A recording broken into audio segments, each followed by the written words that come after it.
I get many questions from people about health and nutrition topics, so today I'm going to answer a few of those questions. The first one is from Laurie in Beaufort, Georgia. She asks, can I eat well at fast food? The answer is yes. You can eat poorly at fast food, you can eat well at fast food. You can eat poorly at home, you can eat well at home. You can eat poorly at the finest dining establishment there is, and you can also eat well. It's about the choices that we make. So let's talk about fast food. We might as well go to the granddaddy of them all. Let's look at McDonald's. So I'm going to give you a bad choice. For example, if you got a double quarter pounder with cheese, first of all, if there's ever a word in there that says double, triple, big, stay away. So say you go in, you order a double quarter pounder with cheese, and I'll give you the benefit of the doubt, a small French fry. You will have eaten 970 calories. That's, for many of us, over half the amount we need in a whole day. 53 grams of fat, which equals about 49% of total calories from fat.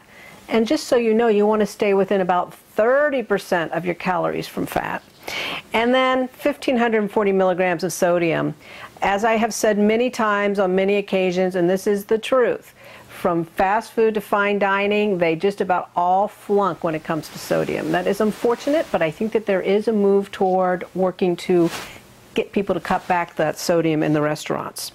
So that's not good. 970 calories, 49% of those calories from fat. That is a very poor choice.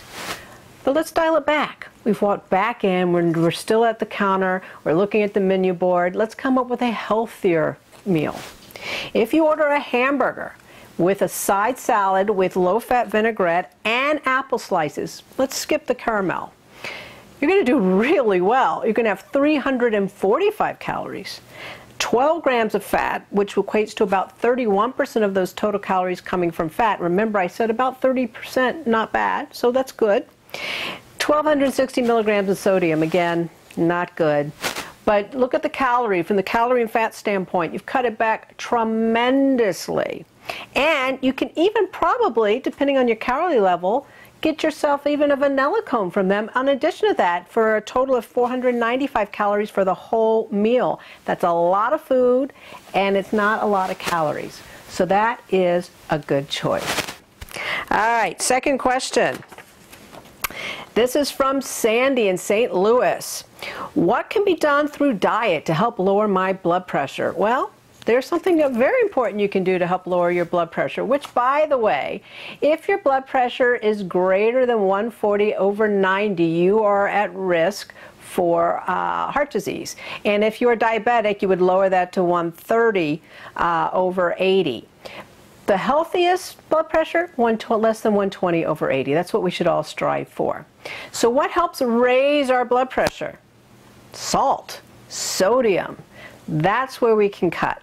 So salt shaker, off the table. It does not even belong anywhere. I would not cook with salt. I would not add it at the table. My husband, he will have food in front of him, whether it's something I have prepared or it's in a restaurant. That salt shaker comes out first. Doesn't even taste a bite. What's he doing? He's shaking the salt all over the food before he even tastes it. Terrible, because let me tell you, there is sodium in everything, even our fruits and vegetables. Small amounts in those, but they are still there. So avoid salt at the table. Don't cook with it. Use herbs and spices instead to flavor your foods. Do not get or eat really salty foods. So, for example, one dill pickle has 1,430 milligrams of sodium. The question, of course, is you may say, well, that sounds okay. If you're not salt restricted already, and some of you may be, there are certain disease states that require us to have less salt than the average population, less sodium. You do not want to, you want to have less than 2,400 milligrams of sodium per day. Again, these are for people who are not salt restricted.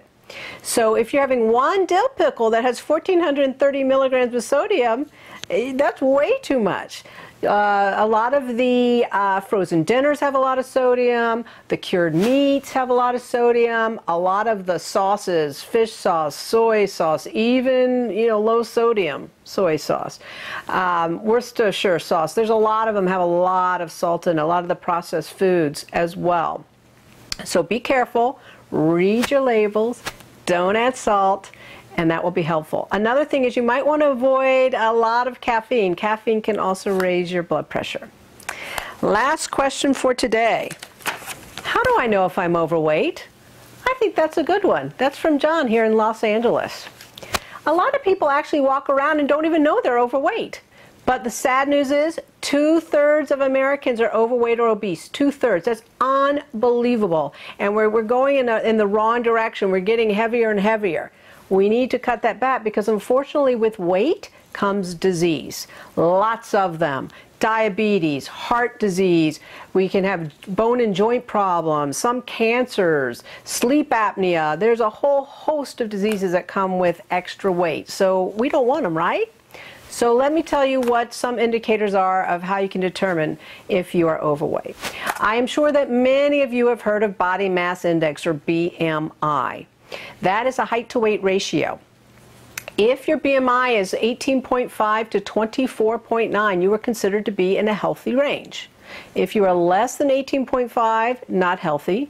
If you are above 24.9, in fact between 25 and 29.9, you are considered overweight. If you are 30 and above, you are considered obese. So how do you get that number? A lot of times you can get it at your doctor. You can certainly get it online. There are lots of BMI calculators online, or you can even figure it out for yourself. It's a simple equation. You just take your weight in pounds, you divide it by height in inches squared, and you times that number by 703. That will give you your BMI. If your BMI is above 24.9, you want to look to lose some weight. And the way that you do that is you cut about 500 calories a day. You can do that through diet and, dare I say, exercise to lose about 1 pound per week. 1 calorie equals, 1 pound equals 3,500 calories. So you want to lose weight slowly. 1 to 2 pounds a week is enough. Slow and steady wins the race. Don't go in the crazy diet and try to lose a lot of weight, because studies have shown if you do that in the short term, you go on a wild fad diet, you will lose a lot of weight, but ultimately you end up gaining that you lost, as well as more in the end, long term. So what you want to do is change behavior, lifestyle, eat for health, eat for life. 1 to 2 pounds of weight loss per week, cut about 500 calories a day. That will give you about 1 pound per week of weight loss.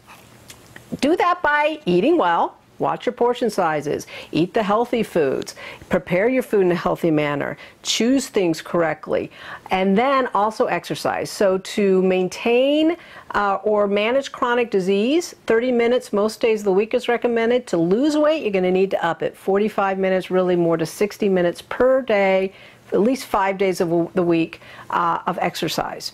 If you're not currently in a physical activity program, please consult your physician before embarking on one. You want to make sure you're set to go. And there's lots of things that you can do for exercise. It doesn't have to be running the marathon. It can be walking, swimming, jogging, rowing, bicycling. Just make sure that you get your heart rate up, and you can do it in 10-minute increments. So if you are very busy and you can't get it all done at one time, you can do it throughout the day. Wear a pedometer too. Walk 10,000 steps a day, or 5 miles. That will also help you to lose some weight. Another thing that you can do is actually take out your tape measure. Measure your waist. Men do not want to be above 40 inches in their waist measurement. Women not above 35 inches in waist measurement. And unfortunately, you can't measure around the smallest part of your waist. You want to measure a little bit below the belly button. You want to be standing up. You want to have your shoes off, and you certainly do not want to be measuring above clothing. Having too high of a waist measurement can mean that you might be at increased risk of certain diseases, heart disease, even diabetes, because you're carrying around some weight within the midsection that is not healthy. So if you find you're at that and you're a little bit higher, again, men should be not above 40 and women not above 35. That can be an indicator you might want to be getting out there and exercising, eating better, that sort of thing.